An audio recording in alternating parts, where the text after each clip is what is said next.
या किसी का कुछ घर में किया है, अब जाके उसके घर में थोड़ी कहेंगे कि जी मैंने किया है। तो अब वो कह रहा कि जब हम कार्यक्रम में धीरे धीरे क्लीन होते हैं, नशा मुक्त होते हैं, तो हमारे को अंदर से ये भावना आनी शुरू हो जाती है, यह एक गिल्ट रहता है एडिक्ट को अपने अंदर ही अंदर कि यार मैंने बहुत नुकसान किए हैं। अब वो अपराध बोध भावना, वो जो गिल्टी होती है उसको फील कर रहा होता है, वो मतलब जीवन को भरपूर तरीके से जी नहीं पा रहा होता ना, उस दर्द की वजह से ना, उस गिल्टी की वजह से। तो उसको फील होता है कुछ समय के बाद, जब वो 9वां कदम पड़ता है या 9वें कदम की तरफ जाता है, तो उसको एहसास होता है कि यार मुझे भी क्षतिपूर्तियां करनी है, अब करूं तो कैसे करूं, तरीका क्या है, किस तरीके से करनी। तो स्पॉन्सर से बात करनी होती है,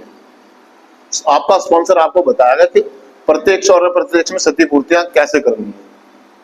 देखो कुछ क्षतिपूर्तियां ऐसी होती है, जैसे कि मान लो हम नशा मुक्त होंगे दोस्तों, हम जितने भी बैठे हम धीरे धीरे बढ़ेंगे, तो हमने बहुत सारे लोगों को नुकसान पहुंचाया, हानि पहुंचाई है ना, दिलो दिमाग को भी असर पहुंचाया है, बहुत से लोगों का दिल भी दुखाया है, हमारी वजह से बहुत सारे लोगों की जान खतरे में भी आ गई है ना। कुछ ऐसे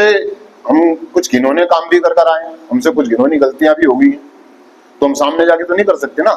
तो कह रहा कि जो समाज में जिनके नाम भी याद नहीं है, जिनके सामने हम जा नहीं सकते, उस क्षतिपूर्ति करने का एक नया तरीका खोजा हमने कि समाज सेवा या समूह की सेवा। मतलब हम जितना हो सकेगा हम सोशल वर्क करेंगे, मतलब जितना हो सकेगा हम लोगों का भला करेंगे, कुछ अच्छे काम करेंगे। तो सब अपना अपना रास्ता चुन लेते हैं, हम अपने समूह में आने वाले एडिक्टों की मदद करते हैं, उनकी सेवा करते हैं, है ना। और ये बहुत सारे लोग जब सीनियर हो जाते हैं, मान लो कुछ है, मैं जो अपना एक उदाहरण पेश करना चाहूंगा, मान लीजिए आपके आसपास कोई हॉस्पिटल में चले जाए, इमरजेंसी में कोई पेशेंट आ गया, उसको स्ट्रेचर ला के दे दी, किसी को एड्रेस बता दिया, किसी को दवाइयां दिला दी, या जानवरों को दाना डाल दिया, पशु पक्षियों का ध्यान कर लिया, है ना। कुछ ऐसी सेवाएं हम करते हैं, समाज को देना शुरू कर देते हैं, क्योंकि उस गिल्ट से वो हम कर तो दिया हमने,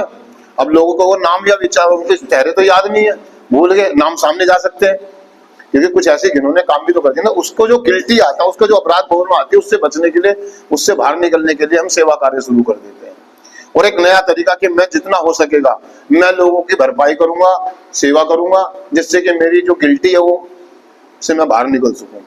तो हमारा स्पॉन्सर इसमें मदद करता है। देखो हम सीधा सीधा सामने जाकर के हम किसी को ये नहीं कह सकते जी आपके जो घर में चोरियां हुई थी वो मैंने की थी, है ना, नशे के कारण हमने की है, या आपका जो नुकसान हुआ था या जो आपके साथ कुछ हुआ था वो मैंने किया था। तो उससे क्या हुआ कि हम खुद को और दूसरे व्यक्ति को भी खतरे में डाल देंगे। वो आदमी गुस्से में आ जाए, ना जाने क्या कर बैठे, शायद वो हमें माफ कर पाए ना कर पाए, डर तो आता ही है कि माफ करेगा या नहीं करेगा। हम सॉरी हमारा, लेकिन हमारा सॉरी बोलना बनता है ना, लेकिन फिर भी हम प्रत्यक्ष में भी क्षतिपूर्तियां करते हैं। कुछ ऐसी क्षतिपूर्तियां जो हमने कर रखी होती हैं, सॉरी बोलते हैं माफ, लेकिन कुछ ऐसी